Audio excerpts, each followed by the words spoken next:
listening to the Save the Marriage podcast. Your marriage can be saved and strengthened if you have the right information. Join Dr. Lee Baucom as he explores ways for you to improve your relationship and your life, starting right now. Hey, this is Lee Baucom, and this is the Save the Marriage podcast. This is the podcast designed to help you thrive no matter what in your marriage, no matter what's going on in your marriage, no matter where you are, to help you move from hurting to thriving. That is kind of my thing. How do you help people to thrive? Now, if you're listening a little bit closely in the background, you may be hearing some outside noises, a few bugs and insects and other noises out there. I'm actually recording this outside today. The big reason is because it is a beautiful morning, and I decided since I'm going to have to be inside on the phone coaching most of the day that I wanted to just kind of spend a little bit of time on the back porch in the cool breeze, so you get to join me there. Okay, so let's jump in a little bit here. Today I'm going to talk about affairs, infidelity affairs, a couple of elements of that. As you know, I've been answering questions from different listeners, and today that's where it's coming from actually two different people. One's a basic piece of information, and the other is kind of a more specific question about what happens right after that affair comes out and what happens after it ends. So we're going to talk about that. If you're interested in having one of your questions answered, if you've got some burning question about what's going on in your relationship, well, you can pop it over to me by sending me an email at podcast@savethemarriage.com. That's podcast@savethemarriage.com. Now, I'm looking for kind of the Goldilocks of questions. I can't promise that I'll answer everything that's submitted. I can't even promise that I'll answer all of the great questions, the ones that are in that Goldilocks place, but I do my best to keep on plugging through. So if your question is very, very specific, like it is about your situation only and maybe doesn't even apply anywhere else, like you're asking some specific question about your specific situation, that's really a coaching question. That's what you want to get some help on through coaching. If you have a very broad question, like how do I save my marriage? How do I even start? What even happened here? Well, that's kind of what the purpose of my system is. You can find that at savethemarriage.com. That's savethemarriage.com. Now, little hint, if you have a coaching question, that's still a great place to start because we have a couple of free coaching pieces that are included. One is a free week of my VIP virtual coaching program where you can submit your question for me to answer. We have conference calls every week. We have resources and tools and all kind of stuff. And all you have to do is when you grab the system, grab your free week. Some people are like, I need some more than is in the system. It's there. You grab that and get started. There's stuff in there about how to write your apology letter, how to create a plan, all kinds of stuff that's included in VIP. A lot of people just need the basic system, so that's why it's divided out. You can grab the basic system at savethemarriage.com, but why not grab that free week while you're there? Also, just to kind of make sure you're getting started, we include a free 15-20-minute quick start coaching program. It's a free time with one of my coaches. As part of that, you just grab that at your download page. So that's how you deal with those more specific or very general questions. So let's jump in to your question today. So the question today really is about affairs. The first person, who just wanted to be completely anonymous, talked about the fact that her husband has gotten involved in an inappropriate relationship that turned physical. So it started as emotional infidelity, led to physical infidelity, started out at the office. This person writes that they'd been disconnected, knew that, but didn't really think that this person who her husband, all of their marriage, had said, I will never do that. And it's one of those places where both of them had committed together that they would never be involved in that. And yet there they were, finding themselves stuck in the situation they never thought they would be in, which is pretty typical. I don't hear many people saying, I kind of saw this because we kind of agreed that affairs would be something we would include in our relationship, right? That's really the case. Now, obviously, there are some people who have different structures to their relationship, but I'm talking in the typical relationship. So the question is, why did the affair happen? So there are actually two pieces to that puzzle. And you need to understand both of them because otherwise you're going to be upset. Now, let me be very clear. I'm talking about the typical situation. There are a couple of more atypical situations where affairs are involved that really are more about addiction, more about a level of addiction that has driven the person to try to get some fix, as you might see it. And I want to say this at the same time. There is an addictive layer to affairs once they start. But now when I'm talking about this, I'm talking about people who are actually addicted to either sex or to kind of that whole attraction things, that romance piece. And sometimes they are serial affair people. Okay, so today let's just bracket out that we're talking about the typical affair and how that happens. So there are two pieces. There's one piece that is about both people. And then there's another piece that's about the person who committed the affair. So both people, meaning the people in the marriage, both spouses are a part of the first piece. So the two pieces. 1, disconnection in the relationship. 2, not having the boundaries in place to protect the relationship during the disconnection. So if you've been listening very long, if you are familiar with my program, my system, you know how important connection is in human existence. We are wired to be connected to each other. That's just the way we come into the world. And the place where we get the most intimate of that connection is in a marriage. There's no other place that you are that tightly wound to somebody else's existence and your futures are intertwined together. So part of what happens in that is that we are naturally striving for this deep connection.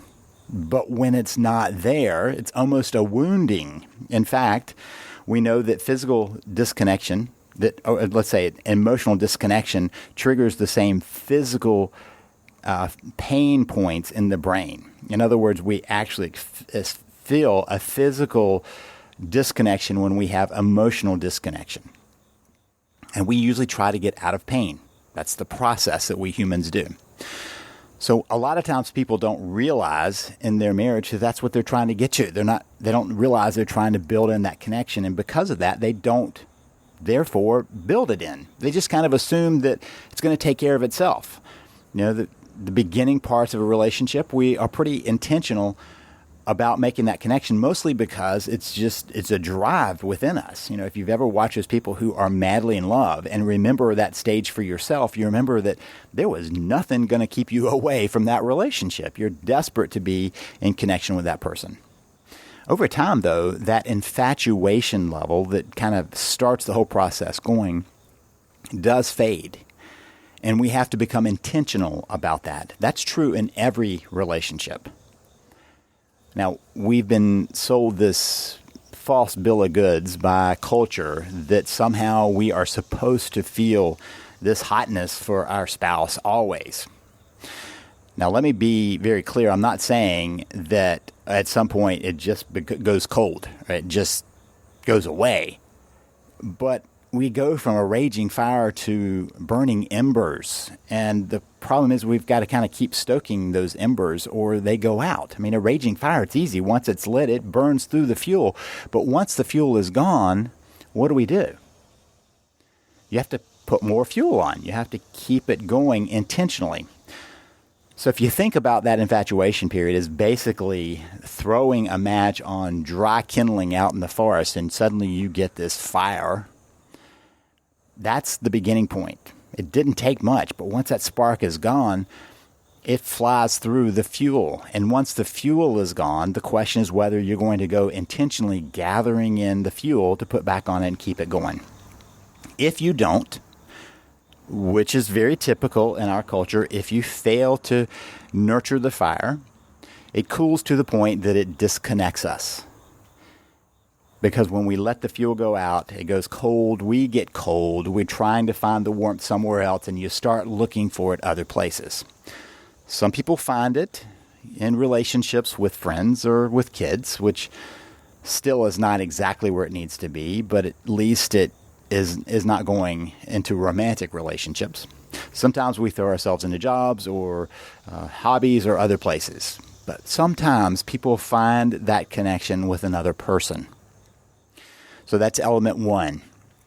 You have disconnection in the relationship, and that disconnection leads to the feel of the need to find it somewhere else. And so you start looking elsewhere outside of the marriage.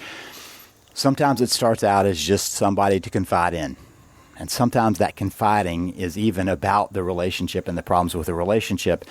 And that begins to fuel a fire because it leads to this inappropriate connection. The emotional energy that should be in the marriage is suddenly being diverted elsewhere.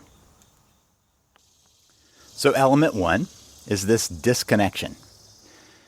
Now, the truth is, every marriage is going to go through ebbs and flows of connection and disconnection. It's like being at the beach. There's a high tide and a low tide. Sometimes the tide is rushing in. Sometimes the tide is rushing out.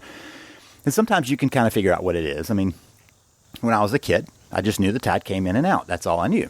Over time, I figured out that through science, through teaching in class, that the moon and the sun were affecting that tide and that tide was really traveling across. So there are some reasons that we might be able to come up with. But the fact is that disconnection and reconnection is part of the natural rhythm of marriage. If we were intentional about it, though, we go, okay, I'm feeling the disconnection. I've got to find a way to reconnect. In fact, in the best of relationships, couples are able to say, hey, I'm feeling a little disconnected. What can we do about that? But in a relationship where they're either not aware or the disconnection has led to anger and frustration, instead of fixing it, it grows. It begins to kind of eat away at the foundation of the relationship. And so a disconnected relationship is really the responsibility of two people. Both people involved in a relationship are responsible for the connection there. Either one can say, hey, I'm disconnected. What can we do about this? That's a lot easier to do when it's a lower level of disconnection. Once the gulf begins to grow, it begins harder and harder to reach across that gulf and pull someone closer to you. You have less energy to do that, less desire to do that, and there becomes a growing vulnerability in the relationship. So in a vulnerable place, if we are not careful, we can put ourselves and the relationship at risk, which leads us to the second element of the issues in an affair, and that is that somebody didn't hold on and honor the boundaries that we have to protect a relationship. So we all have individual boundaries, the things that we do, we won't let people do to us, the ways we say it's not okay for you to treat me that way. And then there are marital boundaries that people can agree to, or at least one person can decide to protect the relationship. So when you notice that somebody's giving too much attention, somebody outside of the relationship is giving too much attention, you make sure that you manage that. Or maybe you feel some attraction to somebody, and so you make sure that you distance yourself and protect the relationship. So this is the place where each individual has to kind of figure out what it is that makes sense in monitoring the relationship. When is a friendship crossing a line? When is an attraction pulling you into the connection rather than something else? So that's an individual place. For an affair to happen, you have to have the disconnection, because when you're fully connected with a spouse, you're going to protect that and have loyalty to that. But if the disconnection is there and the boundaries are not held, that's when affairs happen. So that kind of answers the first part of this today. The affairs are caused by a lack of boundaries. At the same time, there's a lack of connection. I talk about a lot of this in my book, Recovering from the Affair. This really is a book that I designed for either one person to use or both people to work through, and that's always preferable. But even if one does, there's a lot of benefit to that. You can learn more about that book by going to theaffairbook.com, theaffairbook.com. And that will help you see how to take that and work with it. It comes both in a ebook version and in a printed version. Okay, so let's drop to the second question. The second question is from C. And C says, can you provide some insight on what can be expected during the immediate aftermath of discovering an affair? She said her husband wanted to leave the marriage, and And it turned out that he was involved in another person, and he felt he had fallen in love. So then he decided to end that relationship, but he seems to have kind of fallen into a depression. He's morose, sullen, very disconnected, and he's having a hard time getting into a new mental state. And so the question is, what is the normal emotional phase in the first several weeks after adultery? So let's talk about this on two different levels. I want to talk about it first from a purely addictive level. You see, affairs are fueled by infatuation. In fact, that's why a lot of people feel like they have fallen in love with this other person. They're infatuated with the other person. And because our culture doesn't distinguish that very well, they make the mistake of believing that infatuation must mean that they are in love with this person, that it's real, that it's different than they've ever felt before. A lot of times what they're forgetting is that they felt that before with their spouse. But over time, we tend to have that fade, especially when there is anger and hurt involved. So the infatuation, first of all, makes it appear to be real love. The second thing that happens, though, is it lights up our brain like a Christmas tree. It acts like a drug. It pumps in dopamine and all kinds of other feel-good neurotransmitters in our brain and in our body. And so our whole body is kind of suddenly brought alive. And because of that, it's very addictive. In fact, we end up trying to chase after that hit throughout our lives in lots of different ways. I remember when I was talking with a recovering addict in my office, and he said, that first hit felt so good. No other hit ever felt that way, and I kept chasing that first initial feel good. That's kind of the thing about addiction. It's always chasing that feeling good, trying to get that hit. And so in a normal life where you are maybe dealing with jobs and all of the pressures of that, and home life and all the pressures of that, and kids growing up and the pressures of that, and the disconnection in the marriage and the pressures of that, and growing older and lots of other elements, suddenly along comes this feel-good hit. Here's the problem with anything that's addictive.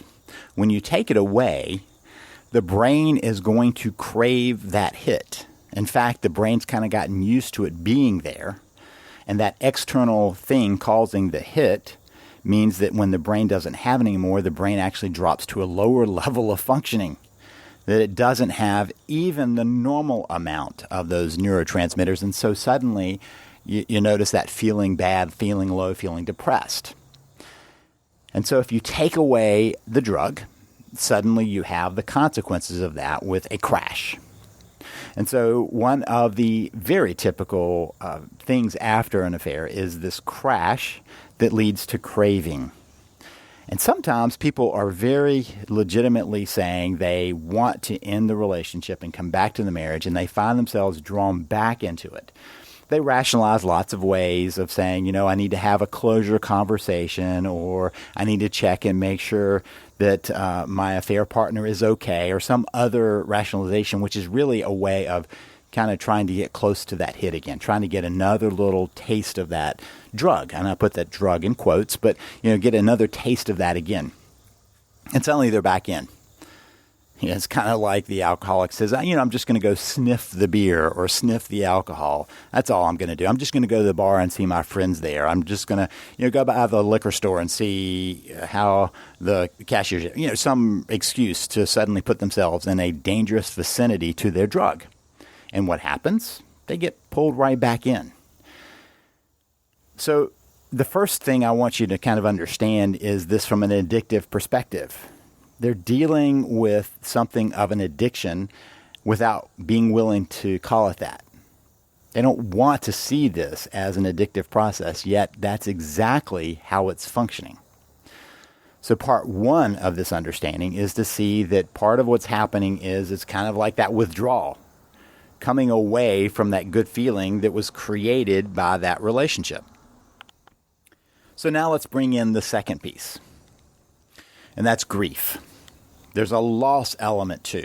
And so even though that's kind of the dark shadow side that people don't want to think about because, they know it's an illicit relationship and it shouldn't have happened and you shouldn't have to grieve over something like that, we have a natural process built into us that when something in our life that's meaningful and significant disappears, we have a sense of grief. If somebody dies, we have grief. If a friend moves away, we have grief. If we lose our job that we really loved or even loved just the income of, we have grief.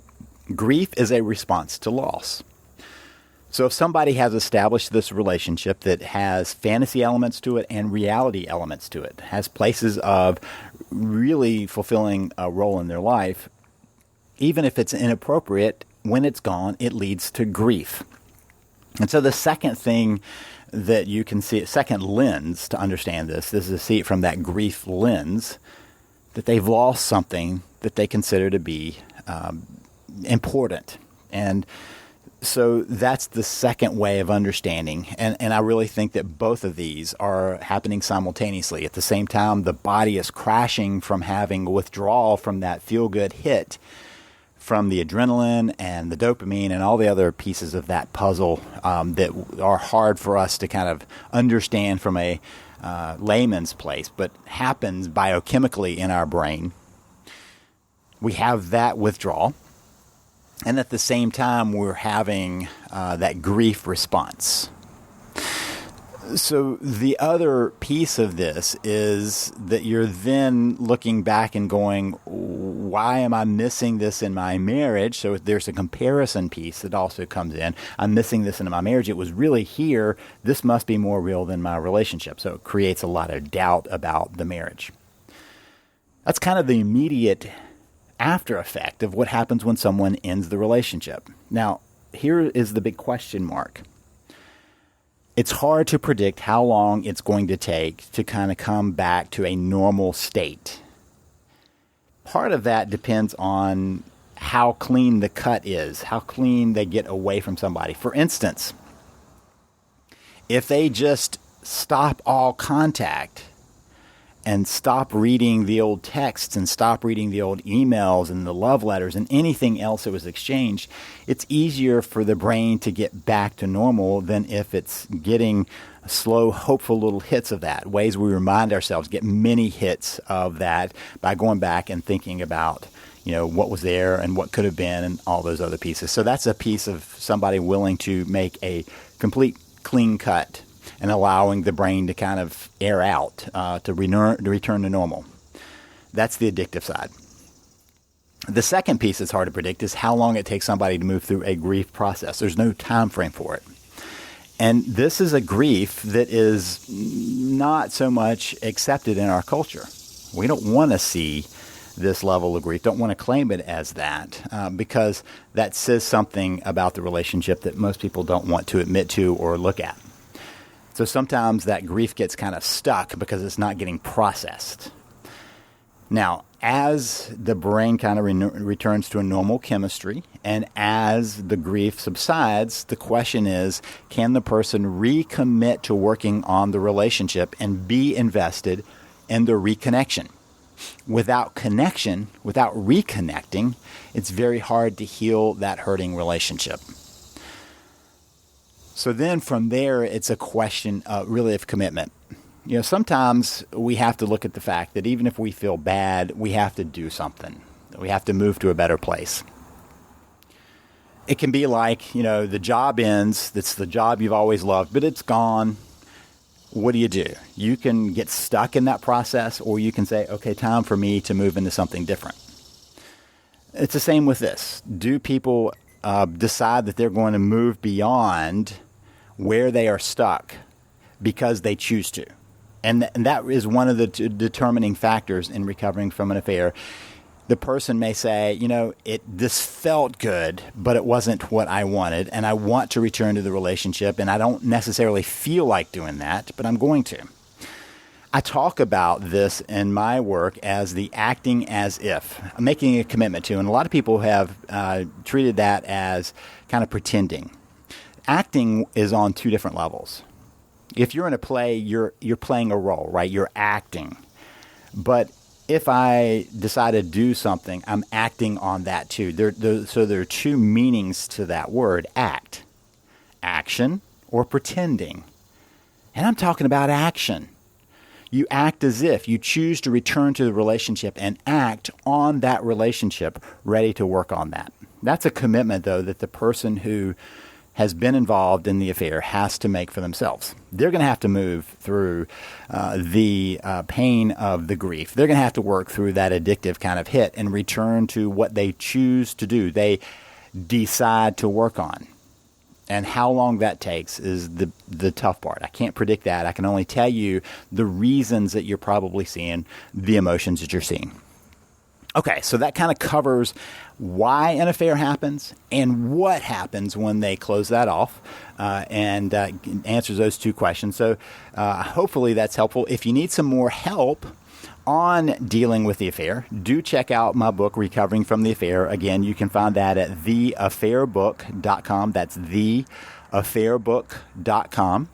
And if you're ready to rebuild your relationship, if you're ready to get on a better path, check out my system at savethemarriage.com. That's savethemarriage.com. And do remember to go ahead and grab that free week of VIP and do sign up for that free coaching session with one of my coaches. That will give you a great head start and give you the tools you need. And know that me and my team, we are pulling for you as you work to save your marriage. You've been listening to Save the Marriage podcast. For more information and help, please visit us at savethemarriage.com.